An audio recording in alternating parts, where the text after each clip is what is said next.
Ladies and gentlemen, you're watching GEEKCASTER. I'm Michael, and today we've got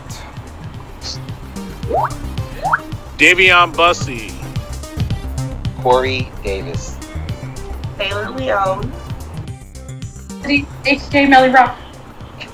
All right, yes. So this is part two. Part one, we talked about social dilemma. This part two, we're going to get into some Lovecraft Country and some great news for one of the main actors, the lead actor. He's doing well. And then we're going to also talk about The Boys and some other Marvel news. So let's first start out with Lovecraft Country. Spoilers, sorry now. Spoilers. Spoilers. I'm not the only one that. I didn't watch it. Yes. Terrible. No, I did watch it. I'm joking. So, Jonathan. I read like a little glimpse of it. Apparently, it's like it's a flashback episode or something like that, right? About the Correct. It's sure Technically not a filler, but it gives you more information. Yeah. And I first have to shout out Misha Green.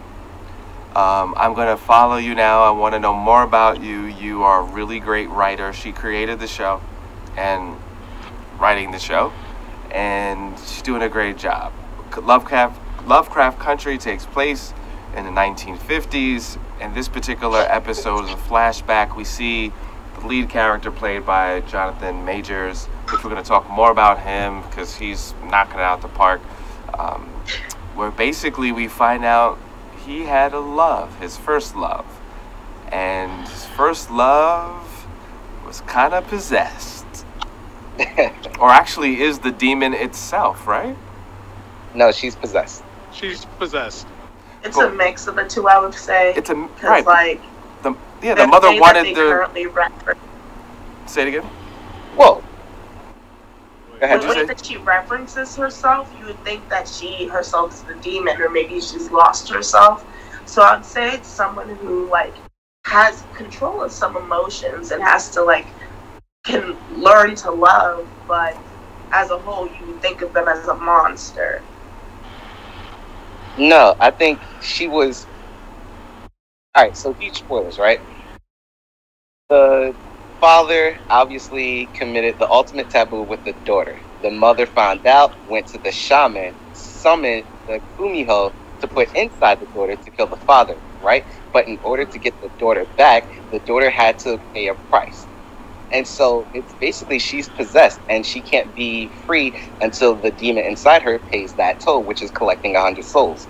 So I don't think it's like a mix of the two. It's definitely the demon who needs to leave, but she's not going to leave because we now know that so close to her goal, she is evolving, and she doesn't know what that means. They went back to the shaman. Shaman didn't really give us any answers, so now we're just stuck. So I agree with everything you said, but something that was really a huge thing in the episode was her identity and how she felt about herself, and how her mom told her that you're not a girl, you're not a human, you're a demon. So it's the demon's inside her, but also it's either the demon is showing some human traits, or it's a mix of the demon and her true self being portrayed as this person. Well, yeah, they literally said that, she wants the demon to go away to get her daughter back. And in one of the scenes, she literally said, I'm not going anywhere. I like this. And I'm changing. She doesn't want to give up the body for the daughter to come back. So he actually fell in love with a demon, according to the script. If they, I don't think they were being figurative, but they could have been. But I think they were being pretty little. As I said, it is a demon. It is a possession. It is a curse that's placed on the person. Gotcha. But I'm confused on the identity of the person. I'm confused as what's truly being shown. Is it the girl, how she feels about her best friend, and then how she feels about what's his name, or is it fully a demon that has taken over this person and is taking over their life. The latter. So I'm trying to figure The that demon's out. taking over her the life. demon fully took over. And because the demon even said, like, I have no memories of you, I have no memories of this person, and I killed so many people, I have their memories, I remember everything. I don't remember this person of who you're talking about. So that demon definitely did 100% take over. Yeah. Okay. Yeah. And it was good. What is the actress's name that played Jamie Chen. Is it Jamie Chen? I think it is. Yeah, she did a great job. And we're used to her, I hate to say it, not of the things I've seen her in, kind of not acting, kind of just walking through, you know, kind of, hate to say it, but like the stereotypical, okay, well, let's just add her in there and we want diversity. I'm so glad they gave her this role where she could show her stuff.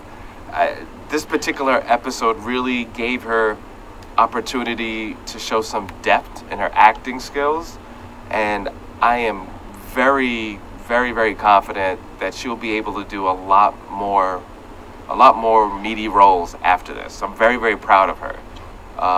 Did you guys get that same thing from that, and have you seen her in any other projects? Jamie Chung, I have not. It's like she took a long. Did you break. see her? And did you see her in any other project? Oh, I didn't know she was in Big Hero 6. She did a voice. Oh, she was in Dragon Ball? Huh. Mm-hmm. Oh, yeah, that's right. Yeah, Dragon Ball Evolution, the movie we shall not speak of. Oh, yeah, it was the movie we shall not speak of. I know. Dragon Ball Evolution is a movie that we shall not speak of. Yeah, she's done so many things where she should be a household name and she's not. You know, she almost like. Oh, she was Mulan in Once Upon a Time. Oh, okay. She like again, like when you start going into the IMDb, you're like, how come you're not? But I don't think they give her enough to actually, you know. But I don't know. But that, you know, that's it for that. But were you guys impressed with the episode? Hollywood executives. Mm-hmm. Now, do you guys feel that this episode fits with the rest of Lovecraft? Yes. Okay. Why is that? It basically gives you an idea of where the story is going. You may not get every single detail in this show, but you know something big is coming. Mm-hmm. I like that every episode you learn a little bit more of the nuances. And we knew about this for the first 2 episodes and who this person was. He's talked about her a lot, and now we know the origin. And so we're going to get back into what role she plays going forward. Yeah, Corey, you called her out from the very beginning. You were like, how come she only had like one little spot? But it was worth it. Mm-hmm. It was worth it. How do you guys feel about how the sex scenes were displayed in this? Because it was very, very strong. Stronger than any other episode before. Oh, and I was totally for Letty and Tig getting together. I was waiting for that crap to happen. But nah, this episode, it was like a lot. Like, it was so strong to the point where you're like, dag. Mm-hmm. Like, but if you really understand the creature that's inside her, it pretty much draws her victims into that type of momentum and then destroy them. So I think it was an important factor to basically understand the story behind her. Mm-hmm. So, yeah. I think we're actually getting the most realistic and believable sex scenes ever shown on TV. The way that they do black sex is amazing. The way that they did their sex, you can see like when they were she had the other guys, the Korean guys, you can see how different that was with an African American. So just little nuances like that, I think sell the show on a much deeper level. It's interesting. I don't think I've ever seen a show that was so centered and so specific for a specific characters and like, these are the main characters, here's the main cast, here's the main story, this is what I want to get across, but at the same time capture a community, capture just multiple cultures, and still show diversity. Would that be fair to say? It would be fair to say, and I think that we also have to give credit to the original author, Matt Ruff, for even writing the book. So he brought all these nuances first, and I do applaud Misha Green for taking that book and doing an exponential job of showing, I guess, his vision on screen. Now, from the first episode to now, was anything offensive to any of you, or should have been developed more with Lovecraft? I wonder if we're going to talk about the fat phobia and colorism in the Black community, as we see Letty's sister and Letty and just different things in the show. I wonder if they're going to touch on it at all.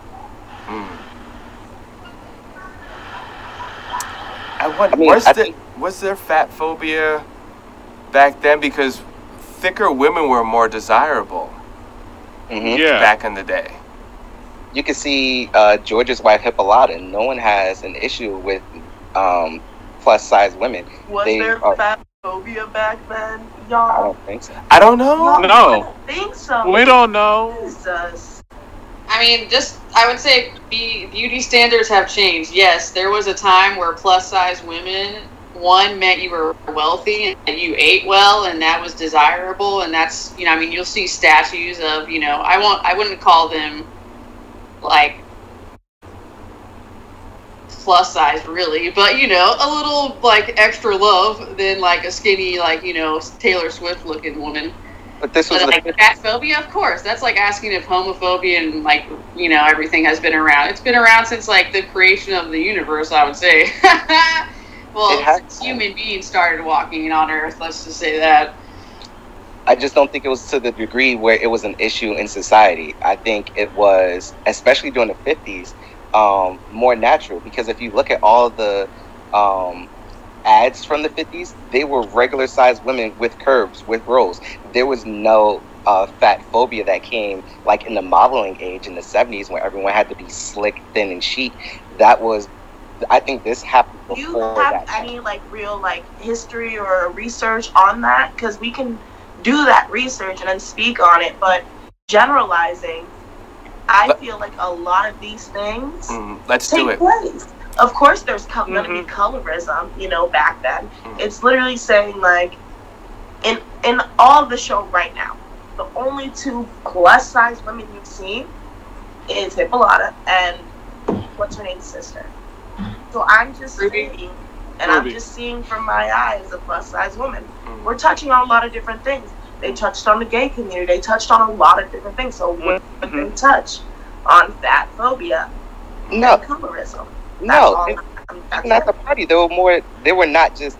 Ruby was not the only plus size woman there. They were not just dancing with skinny women. If you look at all the parties, of black parties, you saw a variety of people. It wasn't there. When you look at the mall scene, where they were working, you saw mostly white people, working white people who fit a particular shape. But in the black community, we were all sprinkled. And you can see that when they were dancing in the concert in the first episode. You can see that at the house party. In the concert at the first episode, the only plus size person I saw was her.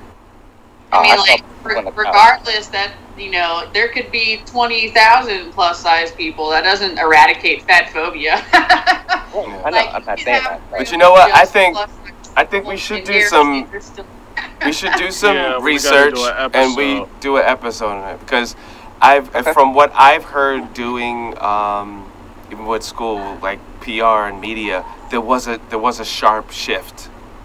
In fact, you were like, girl, you too skinny. What are you doing? You better eat something, So I mean, there's always going to be people like that with skinny people. There's always going to be that. So, but we'll do that. I would trickle in like a little piece of thing to think about if this is going to be like another podcast. Is literally everybody is fat phobic. Nobody is not fat phobic. It's just certain levels of where your fat phobia is. And it's an ongoing thing that you have to work on and decrease your fat phobic beliefs and ideals that you have. Because I don't know one person who does not have something inside of them that is fat phobic that they have to work on and eradicate from their, mindset. Would you say that equal to skinny phobia as well, or no? Or no? I wouldn't say that. I mean, not that people don't make fun of people who are skinny or like make fun of people who are maybe anorexic or something like that. But do I think it's a widespread thing and like, something as ingrained as fat phobia? Absolutely not. Really can't put those. All right, next show. Let's move on because I want statistics and let's go in and we'll do that. So let's move on to Jonathan Major, because this is huge. Jonathan Major will be part of the Marvel Universe, which is amazing. And not just a little part of the Marvel Universe. He's going to play Khan King. Am I saying that correct? Or King Kang? King. No. The Conqueror. King the Conqueror. King the Conqueror. Well, you know what's interesting?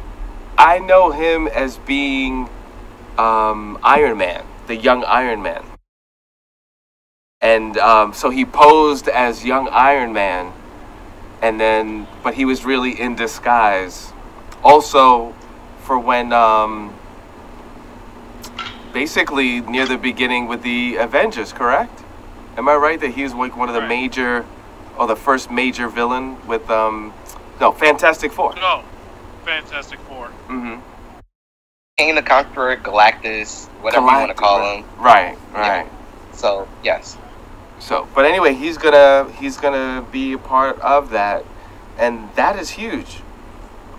That is huge because he should be in the Fantastic Four films. He most likely will be an Ant-Man.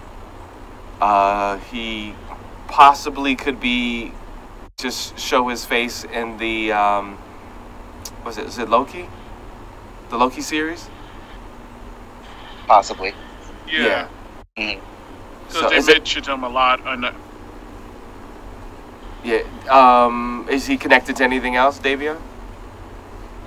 And they said that there's going to do a future Young Justice. So I mean, not Young Justice. Future New Avengers to Young Avengers. So we're going to see how that turns out. So that's the one with the Young Avengers. Do you think it's probable that he might not physically play it because they might have someone else, but basically that character pretends he's Iron Man, like the new Iron Man? Or do you think they won't go that far? Okay, I'm going to be honest with you. I really think what's going to happen is, because they already have set for the new Iron Man is that kid that was in Iron Man 3, that basically shows up at the end of at Tony Stark's funeral. Oh, when he put the hand up and and they brought him back. What was it? Endgame. Yeah. So what I think going to happen is he's going to wind up being King the Conqueror's great-great-grandfather. That would make more sense. Oh, wow. That's crazy. Besides Iron Man being King the Conqueror. That would be a good twist to actually put out there. I don't know. We might have multiple Iron Man. No, with all these well, that is true. Because right now they're saying that they're in talks with what's his name, Tom Cruise, to play an alternate version Iron Man. Oh, you know what? That's a good point, Dayveonne. They literally could have, because of the timeline being messed up, you think that's going to be the loophole with directors having different visions and just, they're in a different universe, different timeline, different... Well, that's what they're alluding to. If you watch the WandaVision trailer, they're already alluding to the multiple verses that is going to be incorporated with Doctor Strange that they've already started with Endgame. So they're just going to incorporate that for the next phase of Marvel. Well, I'm going to say they're just going to give us bits in WandaVision, but they're really going to be all out when it comes to the was it Doctor Strange and the Multiverse of the Madness. So now is there I mean, it's kind of hard with quarantine and all that other stuff, but do we see, I should say, the pandemic? Do you see a lot more people cosplaying stuff like that? Like we're going to see a whole bunch of like Lovecraft Country or The Boys. Are we seeing a resurgence of like whatever show is hot now? People are cosplaying that characters they might not have before, or no? No, Sailor. No, it's not happening. Really, just based on if it's your interest. Like, if you like The Boys, yeah, you might cosplay as one of them. But I don't see a lot of people on my timeline doing that. Lovecraft Country, maybe people will jump on that once a lot of more people see what it is and the greatness of it. Yeah, right. Probably will cosplay from it. But right now, it's still like buzzing. Okay. I'm honestly happy that the superhero cosplays have died down a little bit. Like, it's very oversaturated. Melody. Like, people are starting to be adventurous. Melody, you trying to say you tired of seeing Superman and Batman? Don't even get me started on how trash of a movie that was. Oh my god. Dun, dun, dun, dun. We're definitely going to see Homelander between Dave cosplays, like 7.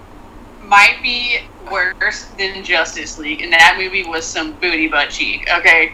But then again, DC doesn't know how to make movies and make them good, so that probably is why. Did you see Shazam? Blasphemy.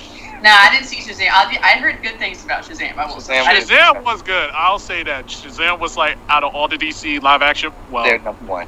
Mm-hmm. Yes, the last time I liked anything Superman related was when Smallville was still a thing. Okay. It's still a thing. It's still a thing. So what about The Boys? Let's talk about The Boys real quick. The Boys, in a weird way,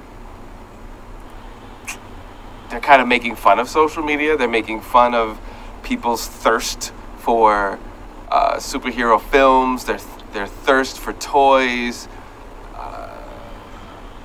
Are people reacting to that? I mean, social dilemma. It's so, yeah. I mean, they're actually pointing towards that. Like right now in the last episode, what was that? Episode 5? Was it 5? Yeah. 5. Yes. Where Homelander now is like, okay, I need to take advantage of social media. I need to do something because it's not working. I just put up a pitiful face that he makes because he's like so frustrated. You know, now his fans aren't feeling him, and it's really social media that's bringing him down. He went back to the analytics like Sailor had alluded to. Yeah. He's looking at the numbers. Looking at the numbers. The numbers aren't working. I remember an episode where someone was basically like the Flash and they ran into somebody and like killed them. And I was like, well, that sucks. Oh, yeah. Tears of unfathomable sadness again. Like, let's think about how like every superhero movie like kill like thousands of innocent civilians and like no one bats an eye. Yeah. But I like how they ingrained if superheroes were in society and how society would function with superheroes. So they give you all the backdrop of what productions do, or what TV stations do, how they look at analytics, and that's basically a reflection of society. I don't think they're making fun. I think they're just incorporating it into a show like we haven't seen before. Well, basically we saw the Truman Show, but I think for superheroes, I think that's what they're doing. Well, do you guys like? Let's just be aesthetics for a real quick. Do you like the costumes? Yeah. And The Boys? No. I like Sailor, why you're not feeling it? You almost broke your neck. Why you're not feeling it? Yeah, they're mad. It's really just they're mad. Okay. It's like the same generic that they put everything else on. They're like, okay, costumes, boom. generic Superman, generic Wonder Woman, generic. That's what it looks like to me. Okay. Generic Flash, but in different colors. And Frozone X Flash. what about the storyline? Do you like? Because I mean, technically, that's what they're doing, right? That's the whole point. He's the generic Superman, but in what if he was real? What if he was twisted?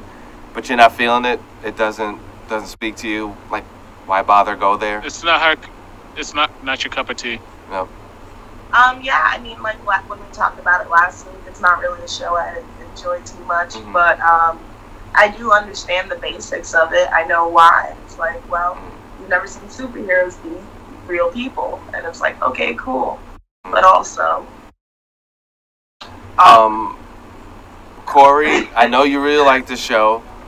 I like the show, but I know you really like the show. Corey, I'm telling you right now, and Dayveonne, because I know you like it as well, if they don't give me a little bit more, like they gave me just enough that Homelanders now is starting to realize I need to make some changes. Is Liberty really on the scene, or is she not? Black Noir, we saw him kind of do stuff, but he didn't kill anybody.